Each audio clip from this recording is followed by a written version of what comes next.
Good evening বন্ধুরা, আশা করছি তোমরা প্রত্যেকেই ভালো আছো, আমরাও ভালো আছি। আজকে দেখো বার্থডে বাড়ি চলে এসেছি, আর দেখছো আজকে বার্থডেটা কিন্তু আমাদের বিট্টু সোনার। আর আমরা হচ্ছে কনের ঘরের মাসি আর বরের ঘরের পিসি হাজির, দেখতে পাচ্ছ। একটু দেরি হয়ে গেল আসতে, কারণ কি মেয়ের পড়া ছিল, তো পড়া সেরে আস্তে আস্তে কিন্তু আমাদের প্রায় 9:30 পৌনে 10টা মতো হয়ে গেছে। তো তারপরে কিন্তু এসে পকোড়া খেয়ে নিয়েছি, সেটা তোমাদেরকে দেখাইনি। তো এইদিকে দেখতে পাচ্ছ মায়ের বন্ধু আর বম্মা।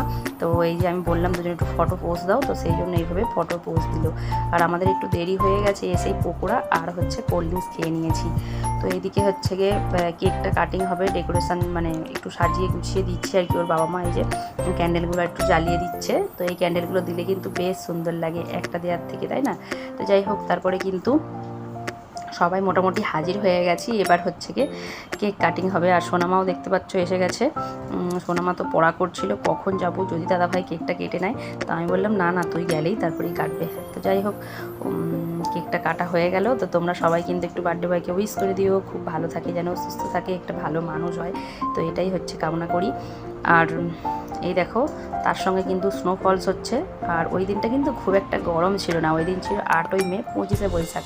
তো যাই হোক, রবীন্দ্রনাথের জন্মদিনে আমরা কেকটাও কেটে নিলাম।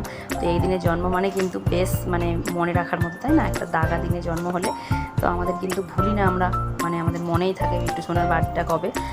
তো যাই হোক, চলো রবীন্দ্রনাথের জন্মদিনেও একটু সেলিব্রেট করে নিলাম। আর তারপরে দেখো গপ গপ করে কিন্তু কেক খেয়ে নিচ্ছি। পেটটা কিন্তু ভর্তিই ছিল, তাও কেক খেয়ে নিলাম। তো তারপরে একদম কিন্তু দেরি না করে সবাই কিন্তু খাওয়া দাওয়া শুরু করে দিয়েছি। তো আমি বললাম যে একদম লাস্টেই খাবো, আর মাসি বলে কথা। আর তার থেকেও বড় কথা কী বলতো, পেটটা পুরো ভর্তি ছিল। কিন্তু বিরিয়ানি দেখে আর এই রকম আলু দিয়ে মেখে মেখে বিরিয়ানি খেতে কিন্তু দারুণ লাগে। তোমাদের কাদের কাদের এরকম বিরিয়ানি খেতে ভালো লাগে আলু দিয়ে একটু মেখে মেখে, অবশ্যই কমেন্ট করে বলো। আর আমার কিন্তু এই মানে চিকেন যে কষার থেকে কিন্তু শুকনো বিরিয়ানির আলু আর বিরিয়ানির যে মাংসটা দিয়ে খেতে কিন্তু দারুণ লাগে। তো যাই হোক, চিকেনটা কিন্তু ভালোই হয়েছিল, বদ্দি বানিয়েছিল বলে কথা। তো বদ্দি তো জানো ভালোই বানায় চিকেনটা।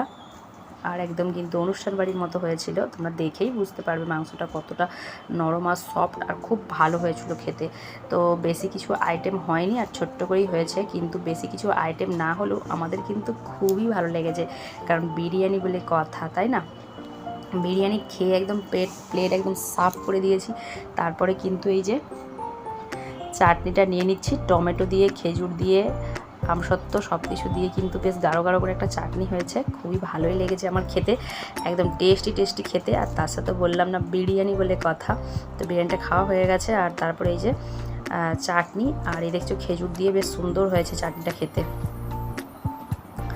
তো খেয়ে আমরা কিন্তু একদম মানে কি বলবো, অনেকটা রাত্রি হয়ে গেছে, বাড়ি চলে যাব।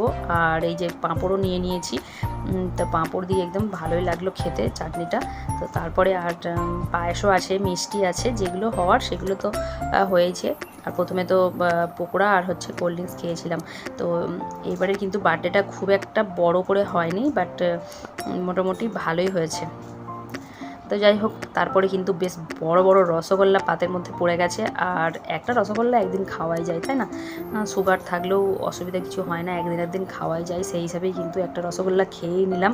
আর তারপরে কিন্তু পড়ে গেছে পাতের মধ্যে একদম পায়েস। আর পায়েসটা কিন্তু আমাদের মানে অনুষ্ঠান ক্ষেত্রে, মানে শুভ অনুষ্ঠানে কিন্তু মা বাবাই পায়েসটা কিন্তু খায় না, তো আমরাই খাই, যাদের জন্য করা হয়। তো চলো, আমার মুখটা এবার দেখো, খেয়ে পুরো মুখটা ফুলে গেছে, একদম গোলুমোলু, এমনি আরও গোলুমোলু হয়ে গেছি। তো চলো, খেয়ে দিয়ে এবার বাড়ি চলে যাচ্ছি। আর নতুন বন্ধু হয়ে আসলে চ্যানেলটা আমার সাবস্ক্রাইব করো, এত ছোটো ছোটো ব্লগ দেখার জন্য। আর এর সাথে কিন্তু আমি গল্পও শেয়ার করি।